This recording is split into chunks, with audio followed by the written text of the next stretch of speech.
Welcome back, and joining me with more insight on the day's trade is Towell from Sasfin Wealth. Thank you so much for your time, Rob. Let's go to the U.S. We've been getting a number of U.S. labor data prints yesterday. Job openings surprised to the upside, but today the ADP private payrolls actually disappointed, with growth coming in way below than what analysts had anticipated, but also what we saw in April as well. What is this laying out for the labor market ahead of those non-farm payrolls coming out on Friday? Yes, it was a big miss. I think they were expecting 160,000 jobs and only 62,000 jobs. So it was a miss, quite a large miss. It's just showing you possibly that there is a slowdown in how many people are getting hired and new hires coming in from the private sector. And it's showing the difficulties with tariffs. People don't know, where their margins are going to be, their operating profits are going to be, because the prices are changing so often. So, people have, and people running businesses, are not sure where their margins are going to be. They put a pause on hiring.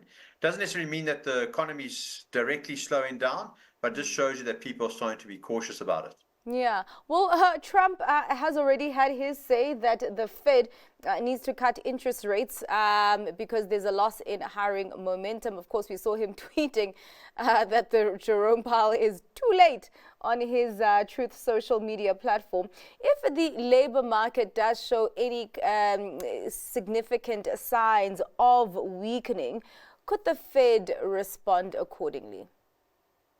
I think so. I don't think inflation is a problem as yet. I mean, everybody's saying that the tariffs will eventually cause inflation. But, in the system at the moment, we saw prints out of Europe where inflation was relatively benign. And in the States, it looks like it could be ticking up, but it's nothing large at the moment. And I think they definitely can cut. I think Powell is being overly conservative. You've seen Europe's cut a few times this year. The UK's cut. So the rest of the world is cutting rates, and I do think that they can cut. The job numbers definitely will help with the rate cut. So let's see where he comes out, Jerome Powell. But I think a cut will be beneficial for the States at this stage. Yeah, and Trump's shouting there on his social media platform that Europe has cut 9 times. So we'll see how Jerome Powell takes that. All right, let's come back home and take a look at some of the company news that came out. Not a lot, but still some results are trickling in. We did have Asset Manager 91 coming out with year-end results, seeming to be a tale of two halves there. The Asset Manager returning to net inflows in the second half of the financial year. Of course, we have seen that share being a high flyer, I think on the day up almost 8%.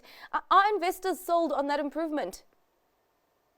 Well, they weren't a good set of numbers if you take a look over the whole year. Yeah. So in that respect, if you looked at them at a glance and hadn't seen what had happened and you just read them initially, you'd think that they're relatively weak numbers, and to see the share up 7.5% or higher would be quite a surprise.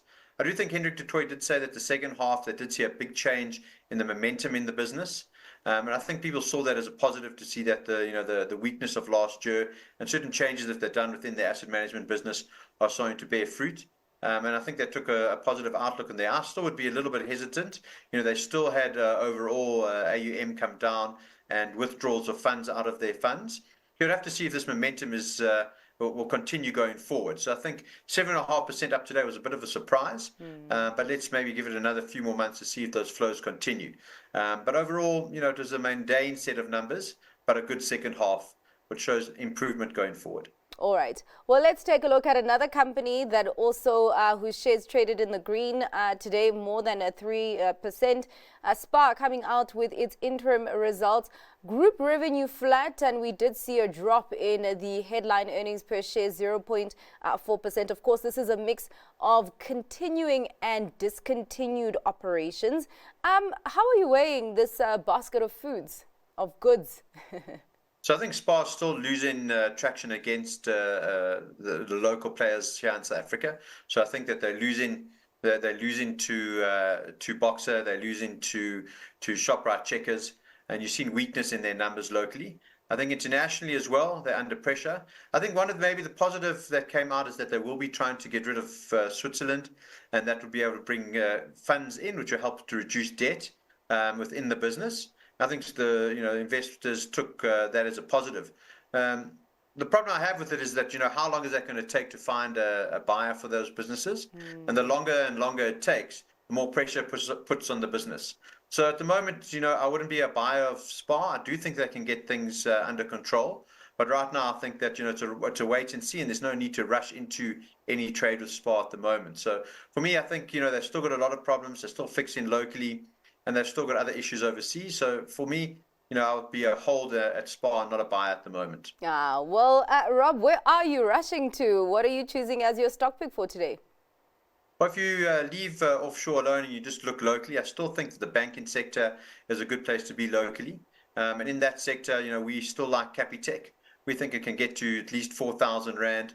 In the right sector of the market, they're still growing their business. They're still getting new customers all the time. So, really a really positive story there. And I think, with the GNU and this positivity coming through South Africa, maybe some more rate cuts as well this year, they're well positioned to carry on growing.